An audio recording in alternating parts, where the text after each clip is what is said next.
네, 오늘 거룩한 주일 아침에 우리 하나님께서 이루어 가실 은혜와 축복을 사모하며 한 사람의 신실한 예배자로 이곳에 오신 우리 사랑하는 그린빌 가족들에게 평범하지만 가장 고귀하고 또 아름다운 삶의 이야기들이 여러분들의 삶 속에서 계속해서 쓰여질 수 있게 되기를 간절히 축원합니다. 자, 성전에 올라가는 노래, 오늘은 9번째 시간으로 시편 128편의 말씀입니다. 어떤 부부가 있었습니다. 하루는 부인이 남편에게 투덜댑니다. 당신은 결혼 전이나 결혼 후에나 나를 위해서 꽃 한 송이를 가져오는 적이 없군요. 무뚝뚝하기로 아주 소문난 남편이었지만 아내의 서운한 그 마음이 내내 이 남편이 신경이 좀 쓰였습니다. 고심고심하다가 남편은 큰 마음을 먹고 퇴근길에 꽃가게에 들려서 빨간 장미꽃 100송이를 샀습니다. 혹시 이 중에서 장미꽃 100송이 받아본 적 계십니까? 없으세요? 네. 100송이는 아주 큽니다. 큽니다. 네.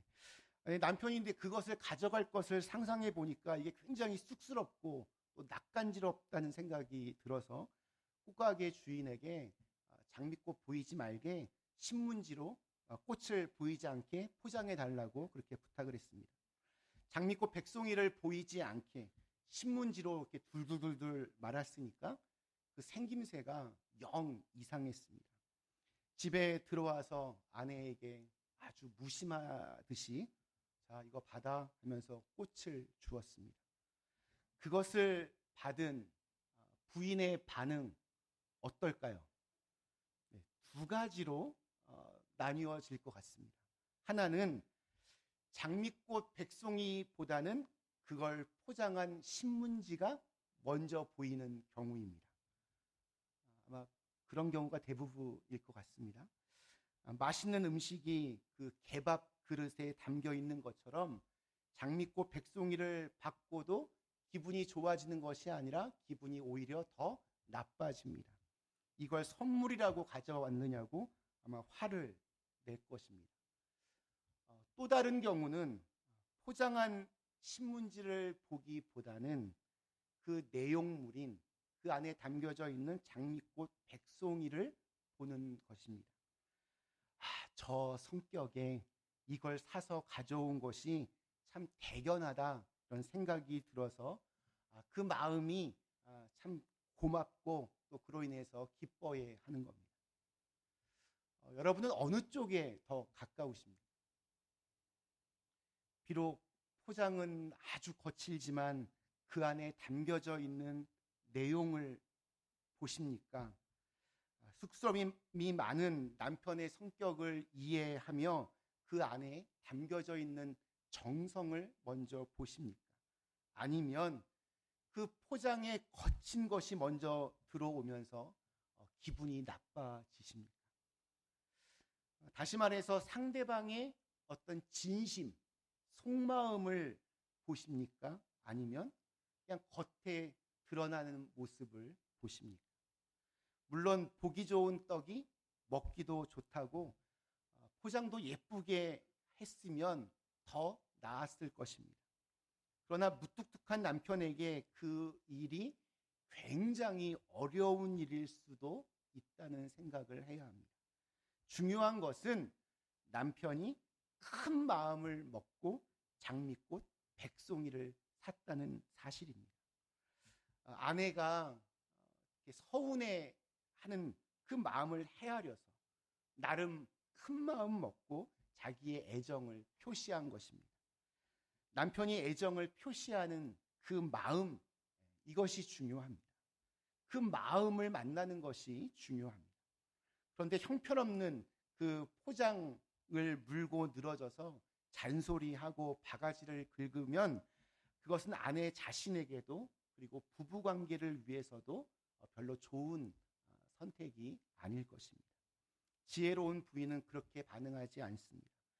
지혜로운 부인은 남편의 거친 그 겉모양 속에 담겨져 있는 자신에 대한 그 진실한 마음, 사랑의 마음을 볼 수 있어서 그것으로 환한 웃음을 짓고 그 시간을 맞이할 것입니다. 그리고 아내가 웃으면 부부관계도 훨씬 좋아지고 가정도 훨씬 더 평안해집니다. 이는 비단 부부관계뿐만이 아니라 모든 대인관계에서도 마찬가지입니다. 상대를 겉모습으로 만나지 않고 그 사람의 진의, 본심, 속마음을 만나는 것이 필요합니다. 이게 삶의 지혜입니다. 대화를 할 때도 상대가 막 표현하는 그 말보다 그 속에 담겨져 있는 그 뜻을, 속마음을 잘 헤아려야 합니다. 무엇을 보는가, 그것을 어떻게 보는가, 이것이 인생의 질을 결정합니다. 오늘 읽은 말씀에서 시인은 매일의 삶 속에서 복을 느끼고 있다. 감사함으로 그 복을 노래하고 있습니다.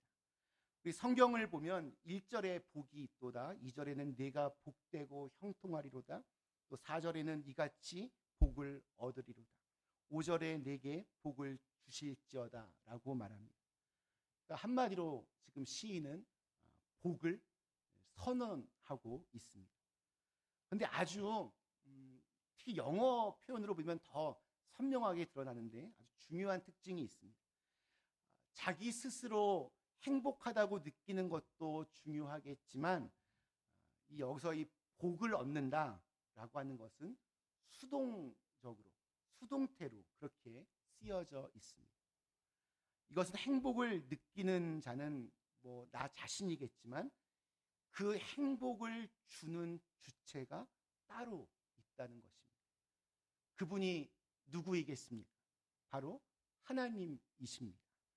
하나님만이 행복의 원천이 되십니다. 시인은 그분이 우리에게 복을 주시면 우리가 행복해지고 복을 누리면서 살 수 있다라고 그렇게 고백을 합니다.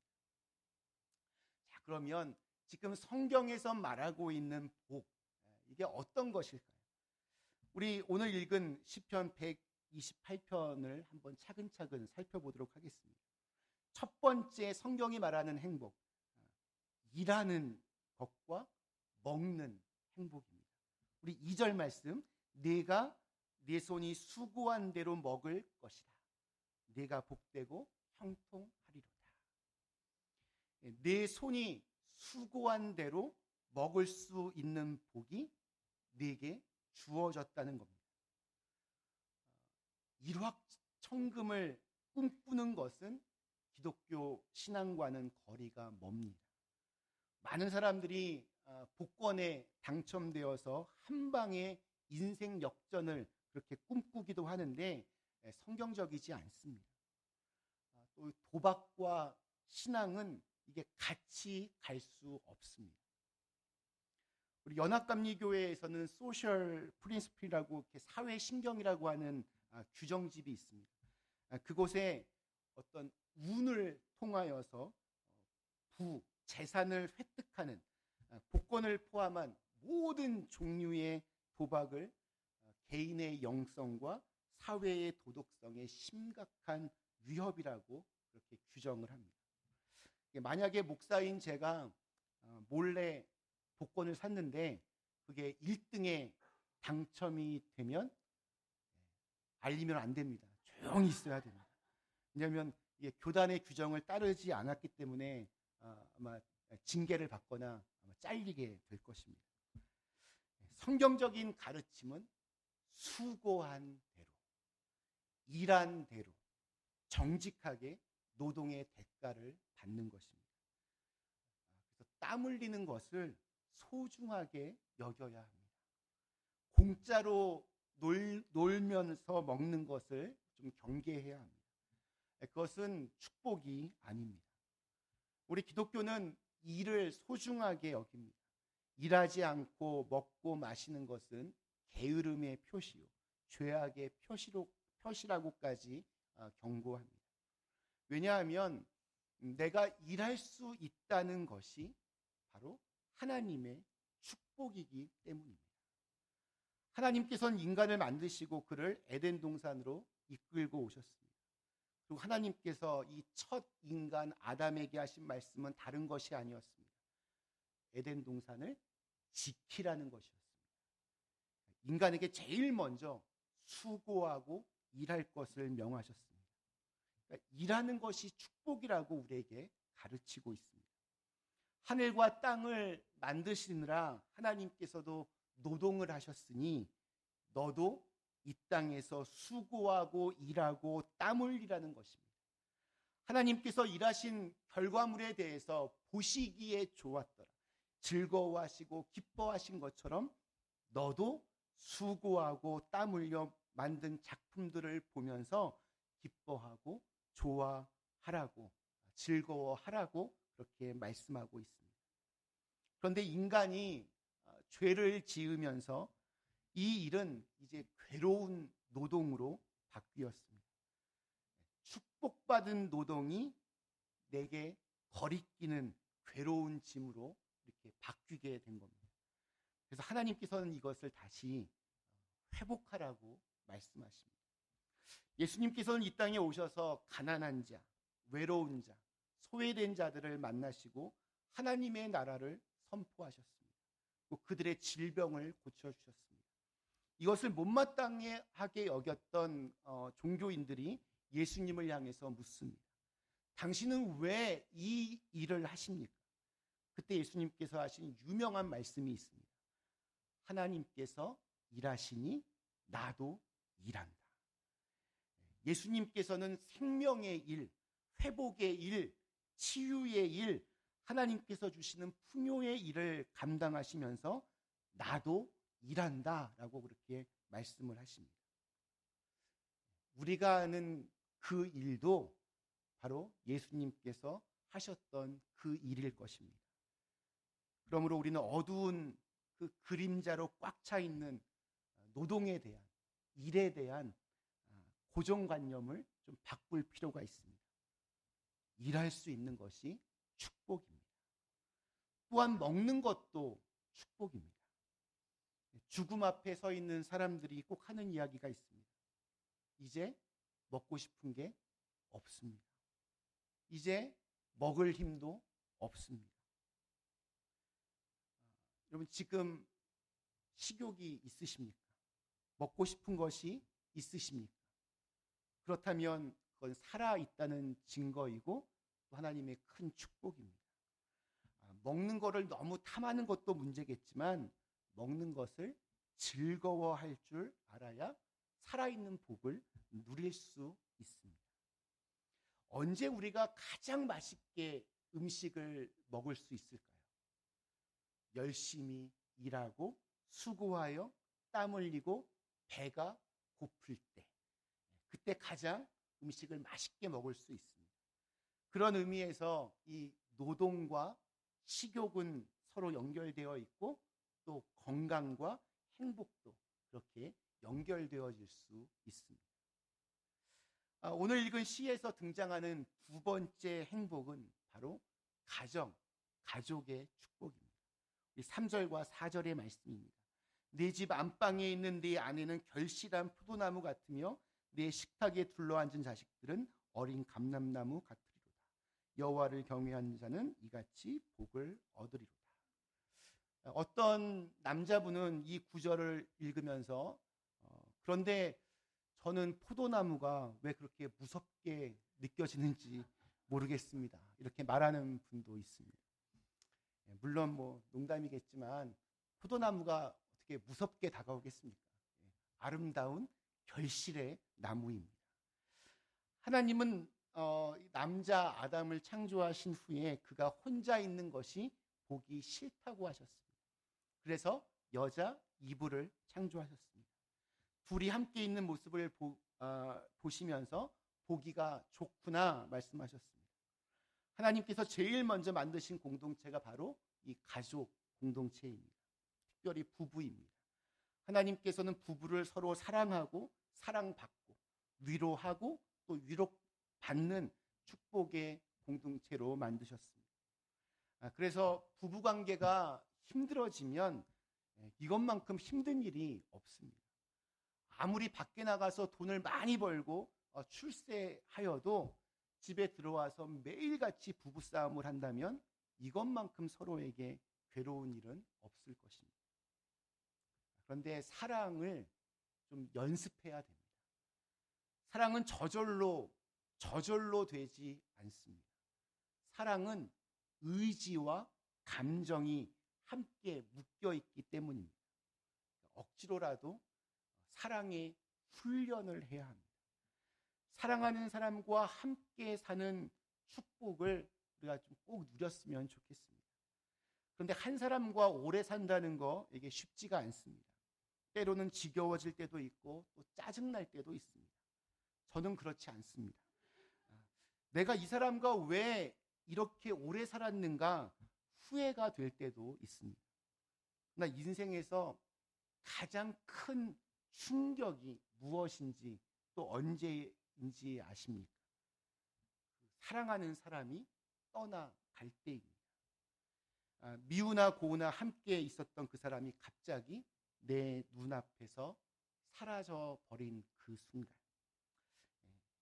가족과 사별의 아픔을 경험한 모든 분들이 공통적으로 하시는 말씀이 있습니다.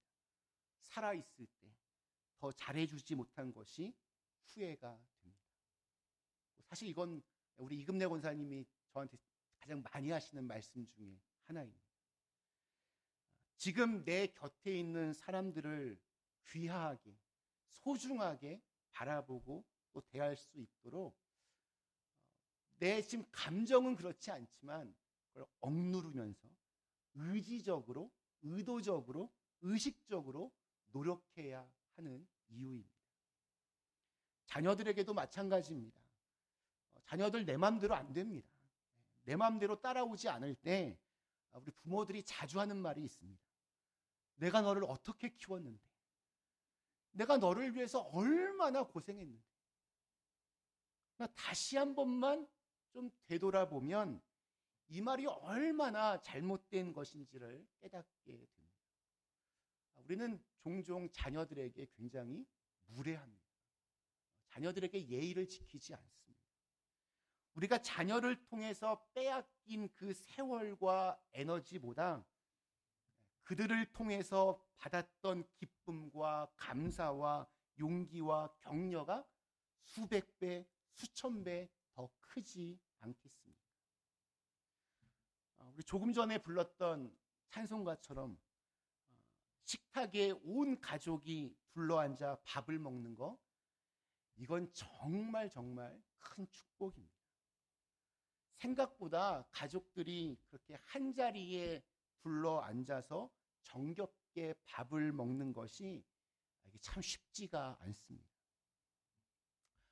재벌집을 배경으로 하는 드라마에서 보면 꼭 빠지지 않고 등장하는 장면 중 하나가 아버지가 가족회의를 소집하고 모든 식구가 큰 테이블에 둘러앉아서 밥을 먹습니다.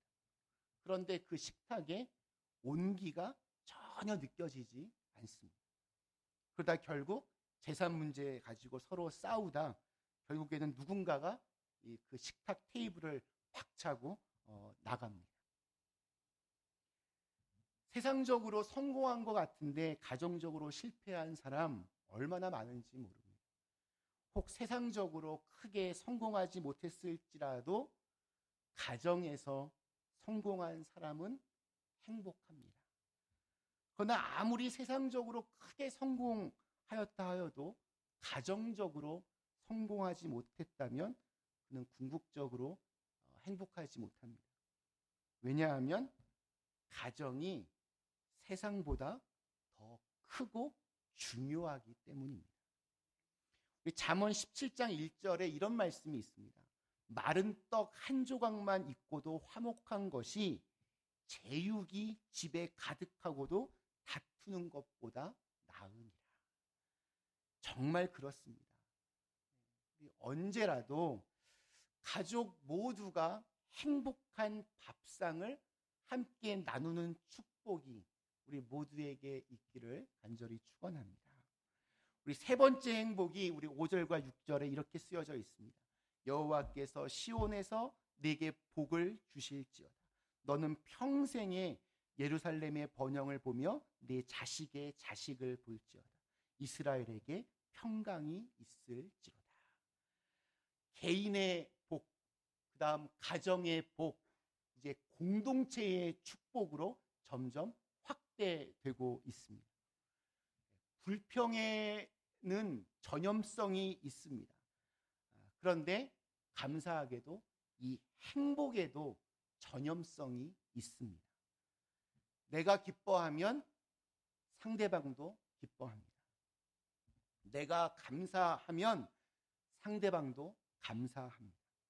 내가 행복하면 상대방도 행복합니다. 하나님께서 우리에게 주신 행복의 기쁨을 함께 나누는 것이 공동체를 변화시키는 축복의 역사입니다. 자, 그렇다면 이제 가장 중요한 질문이 이제 우리 앞에 있습니다. 누가 이런 복을 받게 됩니까? 바로 하나님을 경외하는 자가 이 복을 받는다라고 성경은 말합니다. 우리 1절 말씀입니다. 여호와를 경외하며 그의 길을 걷는 자마다 복이 있도다. 여기서 이 경외라고 하는 단어는 단순히 두려워하는 것이 아닙니다. 경외와 두려움은 비슷하지만 조금 다릅니다. 두려움은 그 대상으로부터 자꾸 멀어지게 하는 감정인 반면에 경외는 두려워하면서도 그 대상을 향해서 계속 앞으로 나아가는 것입니다. 하나님께 대한 우리가 느끼는 이 경외감은 그분의 위엄과 영광과 거룩하심에 대한 반응입니다. 하나님이 누구이신지를 알고 그 위엄에 맞게 경외함으로 그분을 대하는 사람에게 하나님은 하늘의 복을 주신다 약속하셨습니다. 그것은 어떠한 상황 속에서도 평안할 수 있는 오늘 6절에 나오는 샬롬의 축복입니다. 우리 몇 번 얘기했지만 행복은 영어로 해피니스입니다. 이 단어는 해픈에서 유래했습니다. 말 그대로 우연히 일어나는 것입니다. 그러니 우연히 무엇인가를 얻게 되거나 무엇인가를 성취하게 되면 해피한 것이고, 그런 일이 벌어지지 않으면 언해피하는 겁니다. 그 결과가 해프닝으로 끝납니다. 즉 그것이 영원하지 않습니다. 그러나 샬롬은 다릅니다. 인생의 비바람이 치고 먹구름이 몰려오기도 하지만 그런 해프닝에 흔들리지 않고 영원하신 주님의 팔에 의지함으로 주어지는 평안이 있습니다. 그래서 우리 초대교회 신앙의 선조들은 사자굴 속에 던져져도 담대하게 찬양하며 웃으며 순교할 수 있었습니다. 최초의 순교자였던 스데반은 죽는 순간에 그의 얼굴이 천사와 같았다라고 그렇게 성경은 증언합니다. 세상적인 기준과 상식으로는 절대 이해할 수 없는 하나님께서 주시는 깊고도 신비로운 차원의 평강이 분명하게 있습니다. 말씀 마치겠습니다. 우리 사랑하는 그린빌 가족 여러분, 성전에 올라가는 노래 오늘 9번째로 시편 128편 말씀을 함께 읽었습니다. 순례자들은 시편 128편을 노래하면서 지금 성전을 향해 걸어가는 이 길이 얼마나 기쁘고 감사한 일인지를 묵상합니다. 하나님께서 내게 건강을 주셔서 일할 수 있게 하셨고 또 먹을 수 있게 하셨습니다. 내게 사랑하는 가족도 주셨습니다. 그리고 함께 이 길을 걸어갈 수 있는 축복의 공동체도 주셨습니다. 자연스럽게 하나님 감사합니다. 정말 감사합니다. 이 모든 것이 은혜입니다. 그런 기도가 터져 나왔을 것입니다. 이것이 오늘 읽은 우리 시편의 행복의 시작이요 또 행복의 내용입니다. 이러한 하나님께서 주시는 평강의 축복이 우리 그린빌 가족들에게 영원히 흘러 넘치기를 주님의 이름으로 간절히 축원합니다. 우리 주신 말씀을 생각하며 잠시 함께 기도하시겠습니다.